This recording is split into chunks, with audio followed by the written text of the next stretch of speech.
juízo final. Semana que vem nós vamos estar falando sobre punição eterna. Fecha a porta ali para mim, por favor. Vamos estar falando sobre punição eterna. Tá? Como nós temos feito, fazemos um breve resumo do que nós já estudamos. Nós começamos o juízo final lendo sobre o texto de João 3,18 que fala: quem nele crê não é julgado, o que não crê já está julgado, porque não crê no nome do unigênito de Deus. E aí na época, no momento, nós falamos para que há um juízo se já está fechado. Se a pessoa que não crê em Jesus, ele já está julgado. E aí a gente entende que quando nós falamos em julgamento, a gente puxa a nossa memória o julgamento humano, o julgamento terreno, em que se é necessário que se levantem provas, se levantem as acusações, para que então haja um julgamento com participação do advogado de defesa, do promotor público, e aí se estabeleça um julgamento a partir dos jurados ou a partir do juiz. O nosso caso não é assim. O nosso Senhor, ele já tem o juízo determinado, e nós não podemos considerar dessa maneira. O nosso Deus, ele é um Deus onisciente, e não há necessidade dele de levantar provas, levantar questionamentos. Deus não necessita dessa investigação. Efésios capítulo 1, verso 3, 4 e 5 diz: bendito Deus e Pai do nosso Senhor Jesus Cristo, que nos tem abençoado com toda a sorte e bênçãos do mundo espiritual nas regiões celestiais, assim como nos escolheu nele antes da fundação do mundo, para sermos santos e irreconhecíveis perante ele, e em amor nos predestinou para ele, para a adoção de filhos, por meio de Jesus Cristo, segundo o beneplácito da sua vontade. Então, qual a necessidade de nós estabelecermos julgamento? Falamos que a necessidade é determinar a soberania de Deus, mostrar a soberania e a glória de Deus. Um segundo propósito, revelar o grau de punição que cada um irá receber. E o terceiro propósito é realmente estabelecer a punição para cada um. Falamos também, nas outras semanas, sobre qual e quando será o tempo do juízo final. Nós não sabemos a data, é só o Senhor que sabe, e nós apenas ficamos na dependência dele. Quanto tempo vai demorar e quando vai ser essa data, a gente não sabe. Quem será o juiz? Nós chegamos à conclusão que, através da Bíblia, diz que quem vai ser o nosso juiz é Jesus Cristo. Verificamos uma série de textos e eu separei 2 Coríntios 5,10, porque importa que todos nós compareçamos perante o tribunal de Cristo, para que cada um receba segundo o bem ou o mal que tiver feito por meio do corpo. Então todos vão comparecer, sejam ímpios, sejam salvos. Vai ser um julgamento em que as pessoas elas vão ser separadas entre em ovelhas e bodes. É realmente mais apropriado que Jesus Cristo seja o juiz do juízo final. Foi ele quem encarnou, sofreu, e ele é o que é levantado como nome sobre todo nome. No ato de julgar, quem vai ser julgado? Vão ser julgados os anjos. Os anjos eles vão ser julgados segundo os seus procedimentos, em especial os anjos caídos. Vão ser julgados também todos os seres humanos. E aí esse julgamento, conforme nós já falamos, não é um julgamento para definir, e sim um julgamento para mostrar a soberania e a glória do Senhor, e um julgamento para mostrar qual vai ser a punição eterna, ou vai ser o galardão eterno da pessoa que nós vamos tratar no dia de hoje. O que será julgado? Nós falamos que o julgamento, ele vai ser um julgamento principalmente, ou primeiramente, sobre as obras. O que você fez no teu tempo, o que você fez na sua vida, o que você fez de bom ou de mal, seja você salvo, seja você não salvo. No caso daqueles que são os ímpios, vai ser determinado o grau de punição, que nós já falamos também. As obras estão claramente incluídas. Mateus 25, de 35 a 40, é um texto comprido em que fala, Jesus Cristo questiona as pessoas que teve fome e recebeu, teve sede e recebeu, e de alguns ele teve fome e sede e não recebeu. E as pessoas perguntam, por quê? Quando que a gente deixou de fazer isso para o Senhor? Quando você deixou de fazer para o pequenino, você deixou de fazer para mim. Então, se as boas obras vão ser julgadas, imagina as más obras, o que você fez de mal para as pessoas. O que mais vai ser julgado além das obras? Palavras. Toda palavra que é declarada. toda a palavra que a gente já explanou bastante sobre isso. As palavras às vezes machucam muito mais do que uma agressão física. Palavras vão ser julgadas. Mateus 12:36 digo-vos que de toda palavra frívola que proferirem os homens, dela darão conta no dia do juízo. Pensamentos também serão julgados. 1 Coríntios 4:5, porque nada julgueis antes do tempo, até que venha o Senhor, o qual não somente dará plena luz às coisas ocultas das trevas, mas também manifestará os desígnios do coração. Então o que passa na sua mente, o que passa no seu coração, também vai ser julgado. E aí nós passamos para o último tema da semana passada, que era qual será o critério para qual os homens serão julgados. E as pessoas elas têm o entendimento de que você vai ser julgado como salvo e não salvo e acabou. E não é bem assim. Você vai ser julgado perante a vontade que foi revelada de Deus para você. Quanto de Deus foi revelado? Quanto de Deus teve conhecimento? A quanto mais é dado, mais é requerido. Então as pessoas que têm mais conhecimento da palavra de Deus vão ser julgadas. Aquelas que não têm nenhum conhecimento da palavra de Deus, e vão haver pessoas que não vão ouvir a palavra de Deus, por exemplo, índios em lugares extremos, algumas outras pessoas, elas vão ser julgadas segundo a lei, segundo o que foi colocado no coração deles como princípio moral. Uma coisa que todos temos, eu e você temos os princípios morais guardados e gravados no nosso coração.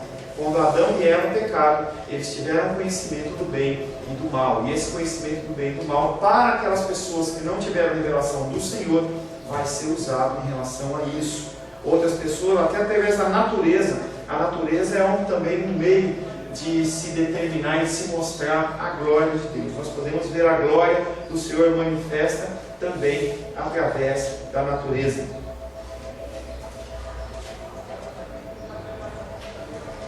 E aí, Mateus 25, 31 a 46, nós já lemos também semana passada, mostra como o Senhor vai fazer esse julgamento, em que todos vão estar perante Ele, e Ele separa alguns, dizendo que são ovelhas, e outras como cabritos ou bodes, para depois Ele estar falando o que aconteceu na vida deles. É mais uma prova de que esse julgamento não é um julgamento póstumo, digamos assim, investigação do que você fez e do que você não fez. Tem religiões que acreditam que assim que começar o julgamento, vai ser liberado os anjos, para os anjos saírem fazendo uma pesquisa, tá? Mas não é bem assim. Nosso Deus, Ele é um Deus onisciente.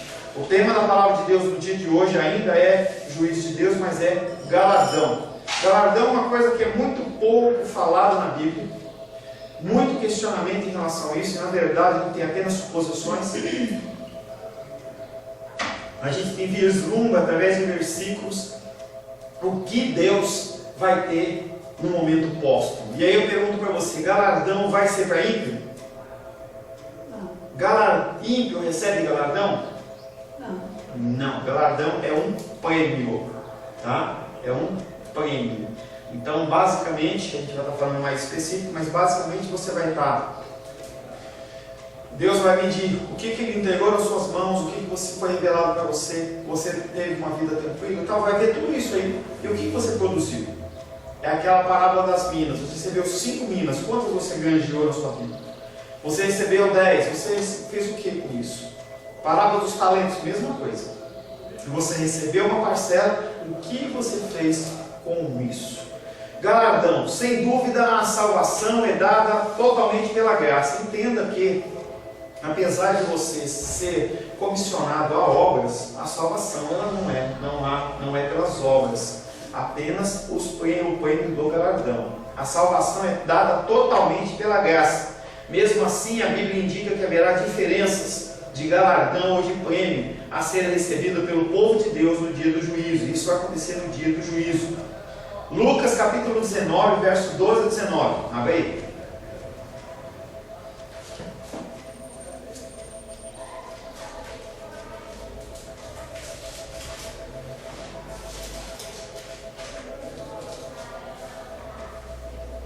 Quem achou, leia por gentileza. Lucas capítulo 19, versos 12 a 19.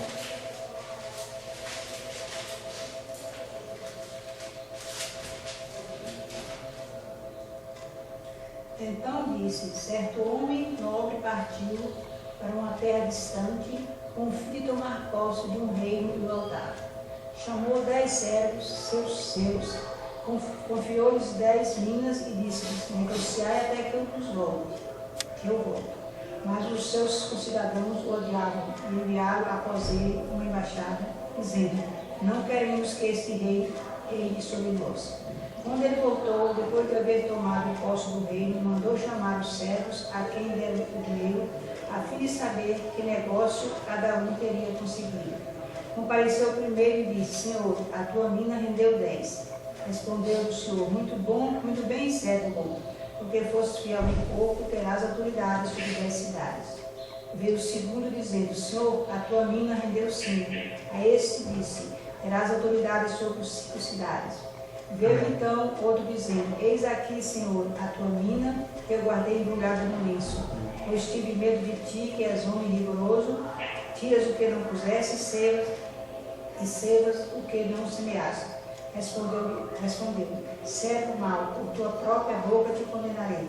Sabias que eu sou homem rigoroso, que tiro o que não pus e seco o que não semeei. Por que não puseste o meu dinheiro no banco, e então na minha vinda receberia com juros? Amém. Era até o 19, mas eu tentava. Tá? Certo homem nobre partiu para uma terra distante. Quem era esse homem? Jesus. Certo homem nobre partiu para uma terra distante com o fim de tomar posse de um rei e voltar. Chamou 10 servos, e ele está falando dos judeus, e está falando das pessoas que aceitaram. E aí, tudo que foi entregue na mão dessas pessoas, sejam daqueles naquele tempo, sejam nas nossas mãos nesse tempo, vai ser tomado em conta. E aí, o que recebeu 10, levantou mais 10. O que recebeu 5, levantou mais 5. E teve aquele que trouxe a mina embrulhadinha, porque ele ficou com medo e entregou de volta. Essa pessoa não está falando que ela não vai ser salva, mas está falando que ela não vai receber nenhuma cidade para governar, nesse caso aqui. Tá? O que é importante é que a variação na recompensa concedida é proporcional à variação no número de minas que os servos angariaram com a sua mina original. Então, o que Deus te deu, você tem que multiplicar. Tá? Você tem conhecimento teológico, você estudou, você nasceu numa questão, são todas coisas invariáveis que fazem parte disso. O que você fez com a sua vida cristã? Tem gente que aceita Jesus como Salvador e já senta nos campos verdejantes, do lado das águas tranquilas, e não querem saber de mais nada. Vêm na igreja, dão dízimo, dão oferta, participam, mas não querem saber de nada. Se tiver alguma atividade, se tiver alguma coisa a ser feita, ela dá o dinheiro, ela participa e também faz parte, mas ela não quer participar de nada, não ajuda em coisa nenhuma. Essas pessoas, elas vão ser cobradas do que foi entregue para elas e elas não multiplicaram. O ponto principal da parábola é que todos nós devemos ser fiéis e aplicar os dons que o Senhor nos tem dado. Pastor, eu não sei qual é o meu dom. Procure. Você não pode simplesmente dizer que não sabe o que é que você tem que fazer na casa do Senhor e você não fazer nada. Você tem que fazer aquilo porque o Senhor ele tem te concedido dons. Seja um dom de manutenção na área financeira, seja um dom de servidão, seja um dom de pregação, qualquer coisa, alguma coisa o Senhor ele colocou no seu coração. Tá? E nós temos trabalhado dentro da nossa igreja exatamente esse tipo de coisa. Que o Senhor possa estar gerando nos corações os dons para poder cada um trabalhar naquilo que foi chamado.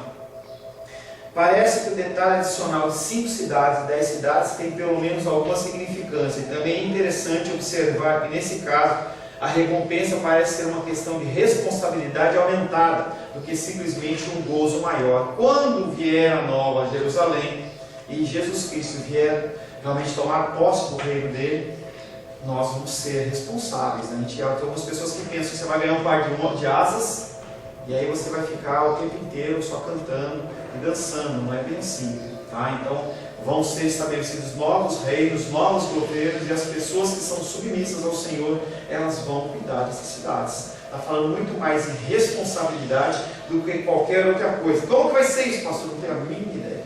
Tá? Se fala que vão ser novos reinos, novos governos, Talvez você seja um deputado, um vereador, um senador, tá? Não sei te dizer, mas vai haver um governo da parte do Senhor, e as pessoas que são colocadas debaixo desses galardões vão ser as pessoas que vão auxiliar o Senhor, que é o propósito inicial.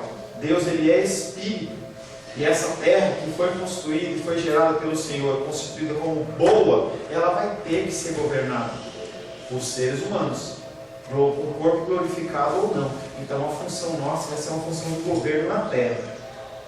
1 Coríntios capítulo 3, versos de 10 a 15.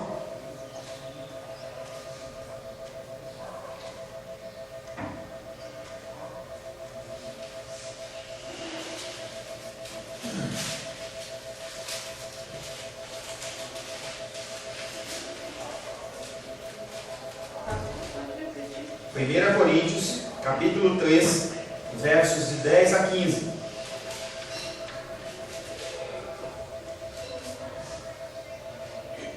Segundo a graça que Deus me deu, como bom arquiteto, lancei fundamento, outro constrói por mim. Mas cada um veja como constrói. Quando o fundamento ninguém pode, por outro diverso do que foi posto, Jesus Cristo. Se alguém sobre esse fundamento constrói com ouro, prata, pedras preciosas, madeira, feno ou palha, a obra de cada um será posta em evidência. O dia a tornará conhecida, pois ele se manifestará pelo fogo e o fogo proverá. O que vale a obra de cada um? Se a obra construída sobre o fundamento substituir, o operário receberá uma recompensa. Aquele, porém, cuja obra for queimada, perderá a recompensa. Ele mesmo, entretanto, será salvo, mas como que? Através do fogo. Quem está escrevendo esse texto? Paulo para quem? Então está falando com cristão, tá? Então entenda que esse texto de 1 Coríntios ele está falando de salvos. Ele não está falando de não salvos. Segundo a graça de Deus que me foi dada, lancei um fundamento como prudente construtor, e outro edifica sobre ele. Porém cada um veja como edifica, porque ninguém pode lançar outro fundamento além do que foi posto. Qual que é o fundamento? Cristo. O fundamento é Jesus Cristo. Porém cada um veja como edifica, porque ninguém pode lançar outro fundamento além do que foi posto, o qual é Jesus Cristo. Contudo, se o que alguém edifica sobre o fundamento, que é Jesus Cristo, for ouro, prata, pedras preciosas, madeira, feno e palha, manifesta se tornará a obra de cada um. Então ele não está falando sobre pastores que agem de uma maneira errada. Ele está falando de pessoas que são salvos, mas que fazem a obra com outras motivações. Tá? E pois o dia, que dia? O dia do juízo. Pois o dia a demonstrará, porque está sendo revelada pelo fogo, o qual seja a obra de cada um, o próprio o fogo o provará. Quando você estiver no dia do juízo, tudo que você trabalhou, o Senhor ele vai sondar o teu coração, para ver se aquilo ali proveio do coração, realmente de um coração rendido ao Senhor, ou simplesmente um coração que estava querendo receber glória, receber honra, ou ensinamentos que não provinham da Bíblia. Tá? Então, se permanecer a obra de alguém que sobre o fundamento edificou, esse receberá galardão. Então, o que você edificou foi um monumento para a glória do Senhor, então permanece. Se foi alguma coisa que você edificou muito mais para receber glória dos homens do que para dar glória a Deus, mesmo sendo edificado em cima da palavra de Deus, vai ser queimado no fogo e aquilo vai perder grande parte da validade. E aí, no caso da Bíblia da Jenny que fala recompensa, na minha fala, e esse receberá galardão. Se a obra de alguém se queimar, sofrerá ele dano, mas esse mesmo será salvo, todavia, como através do fogo. Embora a referência principal da passagem seja os ensinos, esse texto fala de ensinos, nós podemos estender isso também em relação a um sentido mais amplo, que é o sentido das obras. Conforme o versículo 11, o fundamento único sobre os que todos têm que construir é Jesus Cristo, mas depende muito como ele constrói. Aí você constrói uma casa, você não usa tigre, você não usa material bom, entendeu? Então a tua obra ela fica danificada e com problemas. O homem cuja obra não passa no teste do fogo, porém sofrerá perda.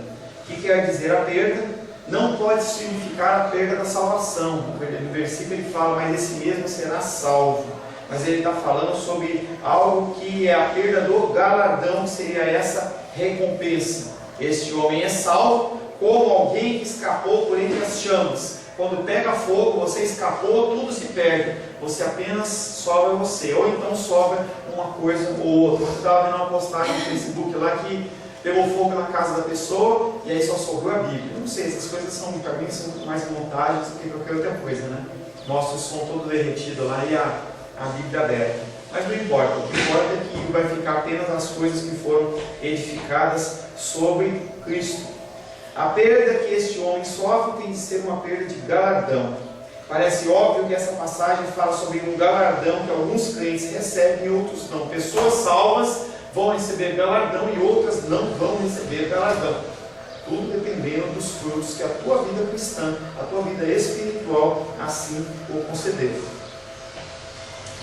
Esse galardão será diretamente proporcional ao tipo de material com o qual a pessoa construiu sobre o fundamento da fé em Cristo. Em outras palavras, a qualidade da sua vida cristã. Como está a sua vida cristã? Você lê, você estuda, você ora, você jejua. A gente entregou semana passada um negocinho de oração. Você orou? Ou está guardado na sua Bíblia com marcador de página desde aquele dia?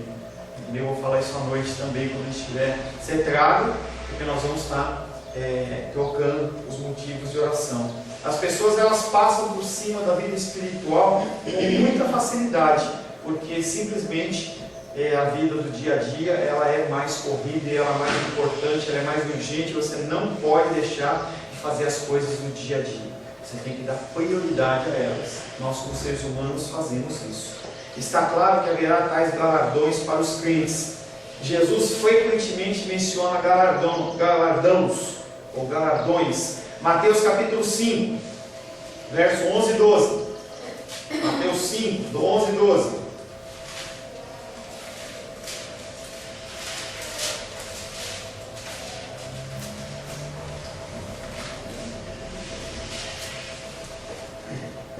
Bem-aventurados sois quando por minha causa vos injuriarem e vos perseguirem, e mentindo disserem todo mal contra vós. Regozijai-vos e exultai, porque é grande o vosso galardão nos céus.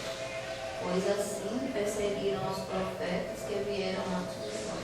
Por que estão perseguindo essas pessoas?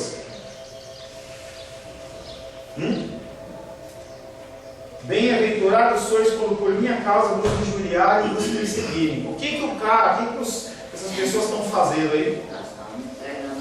Estão pregando o Evangelho. Estão pregando o Evangelho, além disso, estão vivendo segundo os princípios cristãos. Quando você se posiciona dessa maneira, e assim você for perseguido, bem-aventurados sois quando por minha causa vos injuriarem e vos perseguirem, e mentiram e disserem todo mal contra vós. Então a pessoa vem e mente: olha, fulano Rosário fez isso, mas eu não fiz isso, mas estou fazendo isso só porque ela fala da palavra. E aí eu vivo postando as minhas mensagens no Facebook, e uma pessoa outro dia reclamou, porque a pessoa gosta de pôr as pessoas dos grupos, mas não pergunta se a pessoa quer. Então já que ela colocou eu no grupo sem me perguntar, eu tenho o direito também de postar o que eu quero. E aí a pessoa fala assim: esse grupo não é para isso, não é para coisa de religião. Ou seja, a pessoa está incomodada. E aí a pessoa entra em contato com o administrador, porque tem que me excluir do grupo, porque está incomodada. Isso acontece tanto no meio virtual como no meio natural. E essa perseguição é uma perseguição que te acrescenta galardão. Você estava fazendo o que era lícito para o Senhor, e as pessoas olham para você e te perseguem. Mateus capítulo 6, versos 19 a 21.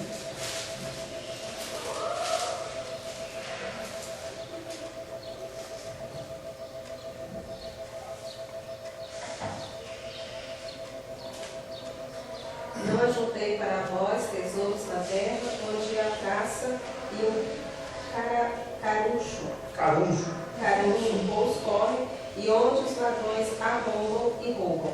Mas ajuntai para vós tesouro no céu, onde nem a traça nem o caruncho correm, e aonde os ladrões não arrombam nem roubam. Pois teu tesouro, aí estará também o teu coração. Mais um texto que é destinado para cristão. A gente tem uma vida financeira, a gente tem que pagar os nossos impostos, temos que comer, morar, tem transporte, tem uma série de coisas. Mas, o que você tem feito com as suas finanças? Será que se você recebe 5, você gasta os 5? Será que você recebe 10, você gasta os 10, recebe 15, você gasta os 15, você ganha 1.000, você gasta os 1.000? O que você tem feito com a sua vida financeira? Nós ganhamos para o nosso mantimento. Lá em Gênesis que nós teríamos que ganhar a nossa vida com o sustento dos nossos braços, do suor do nosso rosto. Mas não quer dizer que tudo que você recebe é aquilo, é para você gastar com você. Ah, mas pastor, eu dou o dízimo. Não é só isso. Às vezes as pessoas estão com fome, estão passando necessidades, estão passando dificuldades, mas você está lá com a tua poupança. Eu não gasto, não guardo a minha poupança, não mexo na minha poupança. Ela é a minha garantia. Eu confio em Deus, mas eu tenho a minha poupança. Eu tenho que deixar ela lá. E não quer dizer que você também tem que sair gastando desregradamente, mas entendendo que nós somos dispenseiros das coisas do Senhor. Então você acumula galardão sim também em relação à parte financeira. Não acumuleis para vós outros tesouros sobre a terra, onde a traça e a ferrugem, no meu caso, onde ela fala caruncho, e a ferrugem corrói, e onde ladrões escavam e roubam. Mas ajuntai para vós outros tesouros no céu, onde traça nem ferrugem corrói, e onde ladrões não escavam nem roubam, porque onde está o teu tesouro, aí estará também o teu coração. E aí você pode puxar diretamente daquele texto que nós lemos, que Jesus Cristo fala: eu estava com fome, e você me deu ou não deu de comer. Eu estava com sede, você me deu ou não deu de beber. E aí vai, entendeu? Eu estava precisando de um medicamento e eu recebi ou não recebi. E aí, poxa, eu só tenho isso. E aí você tem que ter discernimento do Senhor também, porque você também tem que ser zeloso pelo teu financeiro que você fazer. Hoje as igrejas, elas têm colocado as pessoas na parede e falam assim: você tem que dar o teu apartamento, tem que ter fé em Deus. Não é bem assim, né? O primeiro ministério nosso, nós temos que cuidar da nossa família. Então você tem que entender que esse ministério tem que ser muito bem cuidado. Você não pode sair fazendo de qualquer jeito. E as pessoas, elas, com a motivação errada, e aí a palha, é a fé, a pessoa acha que está edificando, mas ela está edificando, não, eu estou dando 100, entendeu? Eu quero para a minha comida porque eu quero ganhar 1.000, ou então eu estou dando 1.000 porque eu quero. É uma base muito pior, porque isso é feno. É feno, você dá para receber algo pior, que é feno, é barganha. Deus não é um Deus de barganha. Então cuidado com isso. Lucas capítulo 6, verso 35.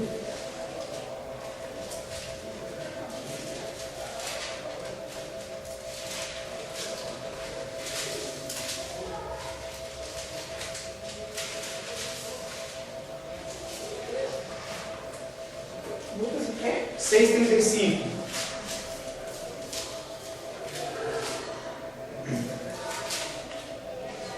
Amai, porém, os vossos inimigos, fazei o bem, emprestai, sem esperar nenhuma paga. Será grande o vosso galardão. Mais um motivo de receber galardão. E sereis filhos do Altíssimo, pois ele é benigno até para com os ingratos e maus. Amai, porém, os vossos inimigos. Quando você ama aquelas pessoas que te oprimem, aquelas que te perseguem, porque você amar o teu marido, o teu pai, o teu filho, o teu tio, o teu irmão, isso é muito fácil. Então ele fala: ame os vossos inimigos. Espera aí que eu perdi o texto aqui. Lucas 6, 35. Cadê? Fugiu. Amai, porém, os vossos inimigos, fazei o bem e emprestai sem esperar nenhuma paga. Tudo que você empresta, você não tem que esperar nada, nem em troca. Você não pode emprestar e ficar cobrando. Nós, cristãos, não podemos cobrar juros. Será grande o vosso galardão. Então, se você é uma pessoa que ama os seus inimigos, se você é uma pessoa que é doador das coisas que você possui ou empresta as coisas, você é uma pessoa que vai receber galardão. Marcos 9, 41.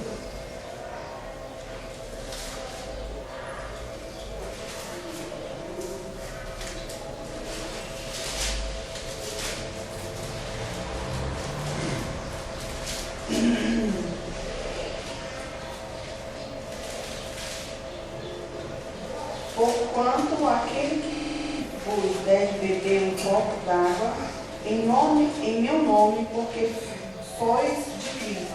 Em verdade vos digo que de modo algum perderá o seu galardão. Então, galardão é em quantidade de coisa. Você vê que um simples copo de água é uma atitude de amor com uma pessoa que está precisando. Também você tem aumentado ou concedido o teu galardão. Porquanto aquele que vos der de beber um copo de água em meu nome, porque sois de Cristo, em verdade vos digo, de modo algum perderá o seu galardão. Mas é só um copo. Testemunho cristão de amor, testemunho cristão de bondade, de misericórdia com as pessoas. Mateus 25, 23.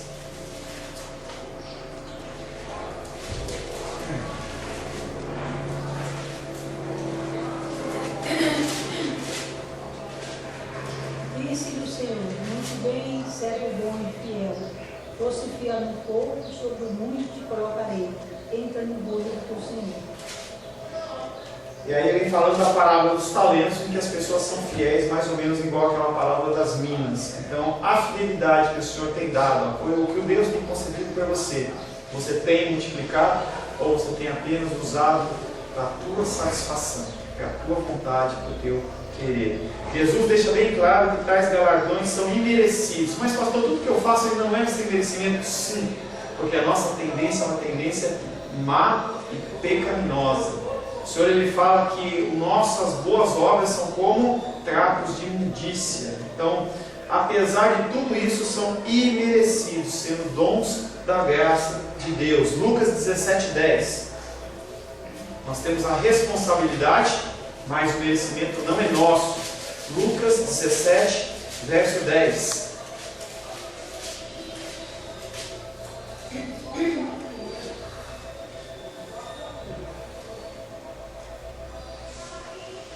Assim também vós, depois de haverdes feito quanto vos foi ordenado, somos servos inúteis, porque fizemos apenas o que havíamos de fazer. A pessoa faz o certo e ela fica esperando os louros da vitória. Está errado. A pessoa tem que simplesmente fazer e entender que não fez mais que obrigação. Isso acontece muito com os nossos filhos. Os nossos filhos, a gente está lá numa escola particular, estuda, é bancado, não tem que trabalhar, não tem que fazer nada, ele ainda acha que tem que receber um prêmio porque passou de ano, porque teve uma boa nota. Não fez mais do que a obrigação. Eu acho que nós, como pais, acabamos falando parabéns e tudo mais. E o Senhor fala para a gente também, mas o coração, essa motivação é uma motivação errada. Nós temos que fazer as coisas sem buscar o merecimento, sem buscar a recompensa. É emitido sobre feno, palha ou é ouro. Quando você faz para receber em troca ou não. Se você vai receber em troca, é feno, é palha. Quando vier o tempo do juízo, aquilo vai ser queimado e vai ser como se você não tivesse feito. Antes você tivesse usado essa finança ou esse valor para você ir para Caldas Novas ou qualquer outro lugar, porque ele não vai valer coisa nenhuma.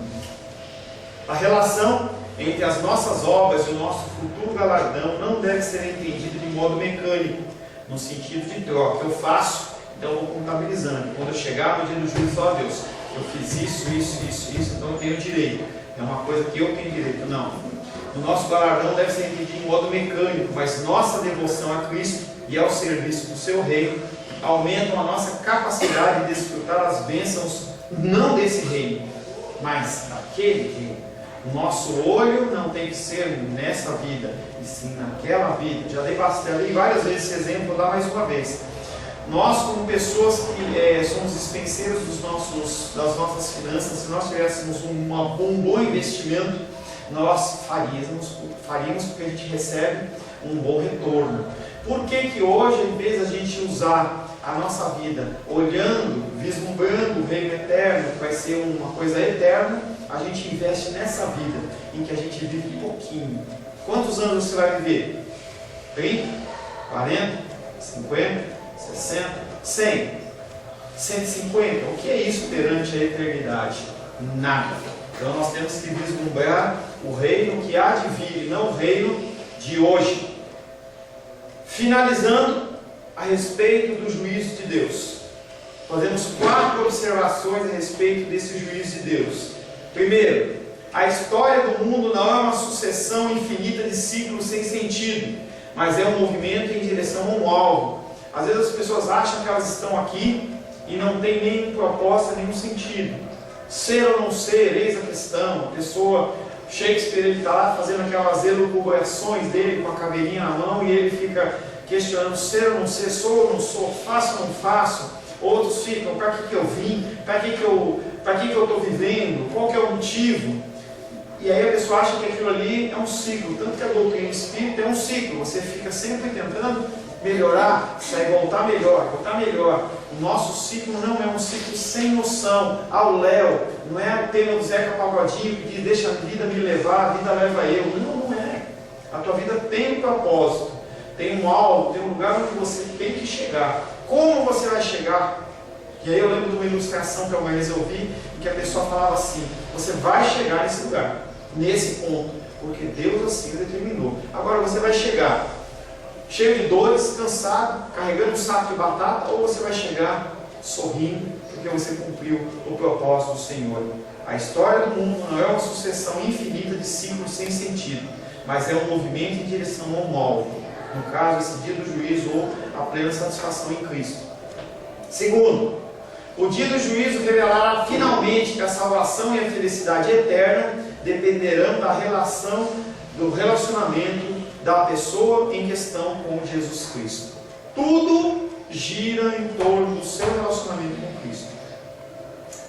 Mas é minha família. Depende do seu relacionamento com Cristo. Como você vai se relacionar com a sua família, com as pessoas que estão à sua volta, se você não tem um relacionamento com Cristo?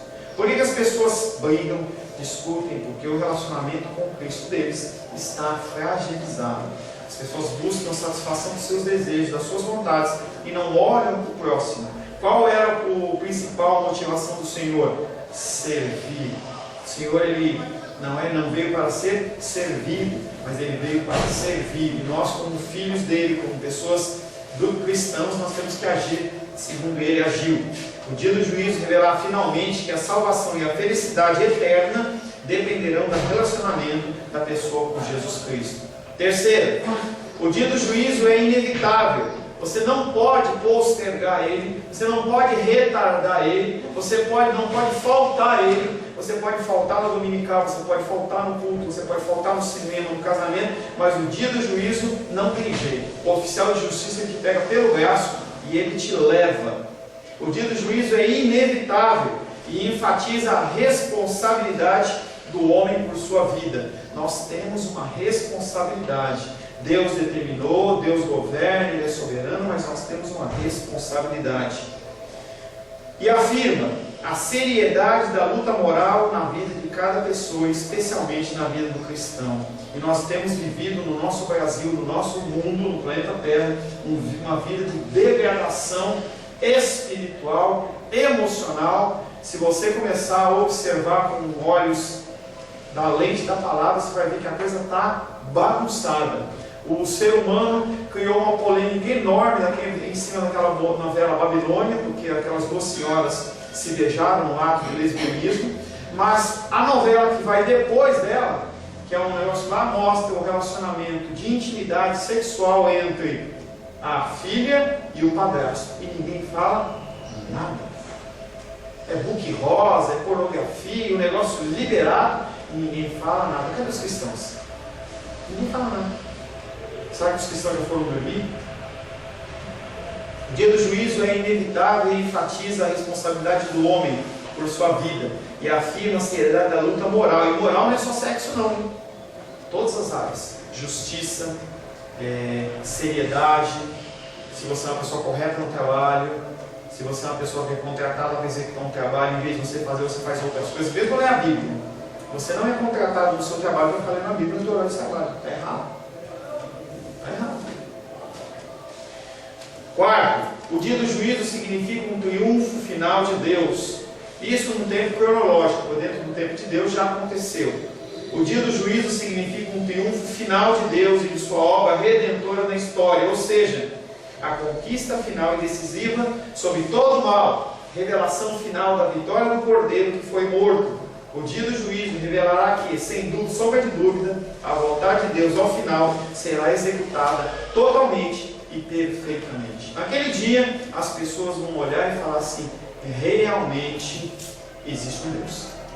Realmente a vontade dele é soberana. Realmente essa vontade ela não voltou atrás. E o juízo vai ser tão perfeito, tão correto, em que a pessoa ela vai admitir: realmente eu estou errado. Realmente eu deveria ter usado melhor o meu tempo. Realmente eu deveria ter dado ouvidos às pregações. Realmente eu deveria ter convertido meu coração de pedra em carne. Mas agora já era. Deus falou que haveria um tempo em que essas coisas bastariam e não haveria mais o que ser feito. Quando a pessoa morre, não há mais nada que você possa fazer. Quando você morrer, não há mais nada que você possa fazer. E nem ninguém pode fazer. Pessoas rezam, acendem velas, fazem ofertas em nome do morto. Tem uma religião que você tem como você fazer uma expiação vicária por conta do morto, e você sai executando obras para liberar aquela pessoa da punição eterna. E aí essa religião, não importa o nome, ela chega e fala que você pode conseguir liberar até 10 mil pessoas por ano do inferno, porque a pessoa ela fica livre dessa punição, porque eu paguei. Então havia um preço, você paga como Jesus Cristo pagou, então como Jesus Cristo pagou e aquela pessoa morreu, então vai eu e pago. Tá? O dia do juízo significa o triunfo final de Deus em sua obra redentora na história, ou seja, a conquista final e decisiva sobre todo o mal e a revelação final da vitória do Cordeiro que foi morto. O dia do juízo revelará que, sem sombra de dúvida, a vontade de Deus ao final será executada totalmente e perfeitamente. Alguma pergunta? Sim, não, porque, no entretanto, todavia, mas. Amém? Pastor, Fale, meu amor. é porque eu sou. Eu sempre chego atrasada. E eu não sei se você comentou sobre isso. Não sei nem se é tema deste específico, mas essas manifestações que ocorrem. Seja específico. Que manifestação? Você tem que ser específico para poder falar. Essas manifestações que têm ocorrido, inclusive no Brasil, assim, de impeachment. Está ferindo a lei e a Constituição? Não, ainda não cheguei assim no ponto. Tá. O cristão, eles têm que se posicionar nesse sentido assim, político, de tomar uma posição de fazer algo em prol da nação. A pergunta é: o cristão ele fica parado perante as manifestações políticas ou ele não faz nada? É isso? Ele tem que se posicionar sim. Nós somos chamados a ser luz do mundo, sal da terra. E se a gente não faz, quem vai fazer? O ímpio. Nós temos que fazer isso. Quando a gente não. Porque, assim, eu não me sinto mais. Aliás, eu nunca me senti representada e não me sinto atualmente, né? Aí você vê todas essas coisas acontecendo diante de um quadro do jeito que está, né? Que em todas as esferas de poder você não Está tudo bagunçado. Sim. Aí você fica assim, como cristão, você fica paradinho só falando, não, tá, não concordo. Nós temos que nos posicionar mesmo se ele ficar parado. Ficar parado é um posicionamento. Só que você tem que ser dirigido pelo Senhor. O que Deus espera que você faça? Com certeza não espera que você pegue em armas, tá? Para tentar derrubar ou fazer, não é isso. Mas posicionamentos, entendeu? Manifestações verbais, passeadas. Aí depende do que Deus está comissionando você para fazer. E é muito individual. Pode ser que Deus esteja levantando você para ser a próxima presidente do Brasil. E aí? Como é que você pode ser levantado para isso se você não entra no cenário político?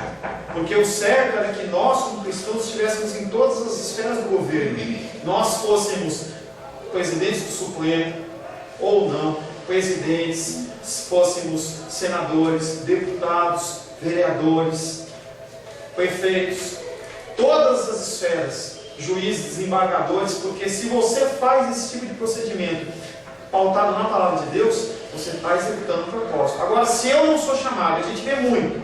Às vezes você vê pastores, eu e Rosângela acompanhamos, por exemplo, uma pessoa que diz que Deus mandou ela entrar no cenário político, que ela ia ganhar para senador, não sei o que era. E aí saiu aquela pauta que ele tinha que falar, que ele tinha que fazer, que ele ia ser. E as pessoas começaram a se movimentar. Ele foi eleito?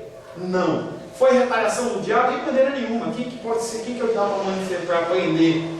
Ele ouviu o coração dele, o desejo dele. Então ele não foi comissionado para aquilo. O pastor, ele é uma pessoa que ela é chamada para cuidar de ovelhas. Ele não é chamado para ir para a política. O propósito dele já foi definido. Você não tem como trabalhar no âmbito político e você trabalhar no âmbito pastoral. Ou é um ou é outro. Se a pessoa, e eu já discordo, se a pessoa recebe um chamado político e sair do pastorado para ir, é a mesma coisa que você trocar. Não é 6 por meia dúzia, se você trocar 6 por 0. Porque o maior ofício de um ser humano é ser embaixador do reino. Então você tem que entender, se Deus está te chamando para um ofício desse, Ele vai te capacitar, Ele vai te dar engajamento. Então as pessoas elas saem querendo fazer de qualquer jeito, também não é assim. Você tem que fazer de maneira correta. Agora vai ter o encontro aí, vai afastar a Dilma, aí o CUT falou que vai pegar em armas, aí você pega uma força, você sai também. Você foi chamado para isso? Não nesse sentido, mas é só... Não, mas são extremos, são extremos. Até porque, assim, eu olho isso e olho para a palavra também, é porque eu vejo um quadro muito maior, entendeu? Assim, até de coisas muito maiores, não só aqui para o Brasil, entende? Nós estamos caminhando para o fim dos tempos. Nós estamos caminhando para o fim dos tempos. Não Você só vê a realidade. Entendeu? Eu não vejo só a nível de Brasil. O que acontece aqui, eu não vejo nem só como a nível só de Brasil. É só para entender. Porque assim, como muitas vezes a gente só consegue, e eu não estou nem mais lá na faculdade, aí às vezes eu não consigo ver se eu estou indo para uma linha correta. Mas assim, se a gente como cristão, então, a gente tem a palavra, a gente tem esse posicionamento político, sim. A começar pelo voto, tá? É muito sério. E tem essa questão de isso que está acontecendo aqui é só a pontinha de algo, entende? Não estou falando... Eu entendo e eu acredito. Isso é tudo um contexto geral. Nós, como cristãos, nós temos que nos posicionar em todas as esferas, em todas as situações, como cristãos. Se Deus assim, seja para parar, seja para falar, porque há tempo para todas as coisas. Há tempo de você falar, há tempo de você se afastar, há tempo de você agir, há tempo para todas as coisas. E cada pessoa é um elemento do reino que vai ter que ser direcionado pelo Espírito Santo. Agora, ficar parado por ficar parado também está errado. Tá? Não temos tempo de falar de voto, mas voto é uma coisa muito séria. Tem a ver com essa questão, entendeu? Que a gente tem estudado de escatologia. Mas assim, aí mistura. Tá? Eu não falei, mas por exemplo, o posicionamento em que você está dentro dessa esfera política, judiciária, executiva, entendeu? Toda essa gama, o posicionamento seu faz parte também. Porque é dispensação. O que você fez com o seu tempo? Galardão também. Você tem algumas coisas, mas o galardão tá como você se posicionou politicamente. Se for cobrar de você. Amém? Senhor, em nome de Jesus, entregamos nas tuas mãos o estudo de juízo final que nós encerramos no dia de hoje. Pedimos que o Senhor nos dê graça, Pai, para começarmos na semana que vem o estudo sobre punição eterna. Nós precisamos também, Pai, entender o que vai acontecer com aqueles que não serão salvos, que possa também gerar nos nossos corações, Pai, aquilo o desejo, o intuito, Pai, de falar a tua palavra, para que, se assim for da tua vontade, que haja o resgate das pessoas, Pai, em nome de Jesus. Amém. Deus abençoe você. A paz seja convosco. Meu nome é Paulo César. Eu sou pastor da Igreja Cristã Semente de Vida, aqui em Brasília, Distrito Federal. Me alegro que a palavra tenha te alcançado. A palavra faz isso. Ela alcança as pessoas aonde quer que elas estejam. E você foi agraciado com esta palavra. Não que eu tenha nada especial a te dizer. A palavra ela é suficiente e ela usa quem ela quer. E eu me alegro por ter sido um canal para poder te abençoar. Mas eu quero te dizer que não basta você ser um ouvinte. Não basta ser uma pessoa que se alegra quando você ouve a palavra de Deus. A vida ela é feita de decisões. Se você está ouvindo esta palavra hoje, eu creio que o Espírito Santo tem um propósito especial com você. Muito mais do que prosperidade, muito mais do que uma cura física, uma cura emocional ou espiritual, Ele quer te alcançar para a vida eterna. Nós investimos nosso tempo, nós investimos as nossas forças em coisas terrenas, mas o Senhor ele tem muito mais a oferecer. Ele tem sim para você a cura, Ele tem sim para você a prosperidade, mas Ele tem muito mais que isso. Submeta-se a um Deus que Ele é capaz de mudar e transformar a sua vida por completo. Creio que o Espírito Santo ele é capaz de tocar o teu coração. Quero pedir que você curve a sua cabeça. Senhor, em nome de Jesus, coloco na tua presença essa vida que ouve esta ministração, que ouve esta palavra. Pai, eu não tenho capacitação nenhuma, mas o teu Espírito ele é capaz sim de tocar nesta vida, gerar nela mudança, transformação, arrependimento, e que ela possa simplesmente bater no peito, convencendo-se que é pecadora e que precisa de um Deus salvador. Não há um caminho a ti, meu Deus, que não seja através de Cristo. E eu lhe peço, Pai querido, que você alcance essa vida e ele possa sim tomar uma decisão pessoal pelo Senhor, em nome de Jesus. Amém. Amém, meu querido. Amém, minha querida. Fico contente que você esteja ouvindo essa ministração até o fim.